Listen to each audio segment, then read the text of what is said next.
বিসমিল্লাহির রহমানির রহিম। আজকে আমি একটা বিষয় নিয়ে আলোচনা করব।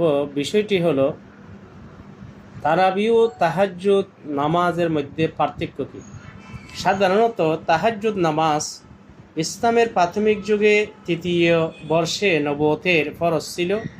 1 বছর পর তা রহিত হয়ে গেছে, নফল হয়ে গেছে। পরবর্তী যখন মেয়ারাজের সময়ের মধ্যে 5 ওয়াক্ত নামাজ ফরজ হলো, এরপর থেকে তাহাজ্জুদের নামাজ সুন্নাহ হিসাবে রয়েছে। আর তারাবির নামাজ কখনো ফরজ ছিল না। দ্বিতীয়ত তাহাজ্জুদ নবুয়তের 3য় বছর থেকে অনুমোদিত, কখনো ফরজ, কখনো নফল, কখনো সুন্নাহ।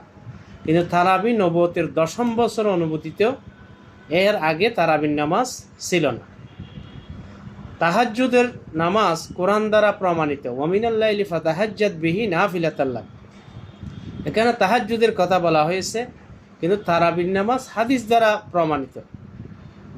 মান কামা রমজান শব্দ দিয়ে রাসূল সাল্লাল্লাহু আলাইহি ওয়াসাল্লাম হাদিসের মধ্যে এটাই ইরশাদ করেন। আরেকটি পার্থক্য হলো তাহাজ্জুদের নামাজ শেষ অংশে, রাতের শেষ অংশের মধ্যে পড়া উত্তম। যদিও এশারের পর থেকে তাহাজ্জুদের সময় শুরু হয়, কিন্তু তারাবির নামাজ রাতের শুরুতে পড়া উত্তম, যদিও শেষে পড়াও জায়েজ। যেমন কেউ রাতের ঘুমানোর আগে সফর বা বিভিন্ন কারণে পড়তে পারে নাই, সে তাহাজ্জুদের সময় তারাবি পড়লে একই সাথে তারাবি তাহাজ্জুদ একসাথে আদায় হয়ে যাবে। অথবা সে ঘুমানোর আগে অল্প পড়েছে, অর্ধেক পড়েছে, বাকিগুলি রাতের শেষের মধ্যে পড়েছে, এভাবেও একসাথে আদায় করা যাবে। অর্থাৎ তারাবির নামাজ 12টার আগে পড়া উত্তম, তাহাজ্জুদের নামাজ 12টার পরে পড়া উত্তম। তবে কেউ যদি তারাবির নামাজ 12টার আগে না পড়ে 12টার পরে আদায় করে তাহাজ্জুদ সহ একসাথে আদায় করা যাবে।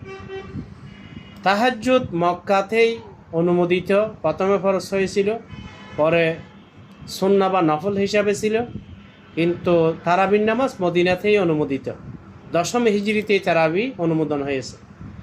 তারাবি নামাজ প্রকাশ্যে জামাতে পড়া সুন্নত, আর তাহাজ্জুদের নামাজ যত গোপনে পড়া যায় তত উত্তম।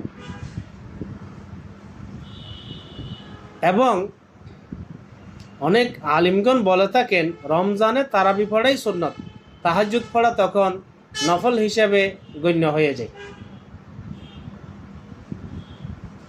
মোটামুটি কথা, তারাবি ভিন্ন নামাজ, তাহাজ্জুদ ভিন্ন নামাজ। তাই অনেকে তারাবি আর তাহাজ্জুদকে রমজানে এক বলে থাকে, তা সঠিক নয়। প্রত্যেকটা আলিদে আলিদে।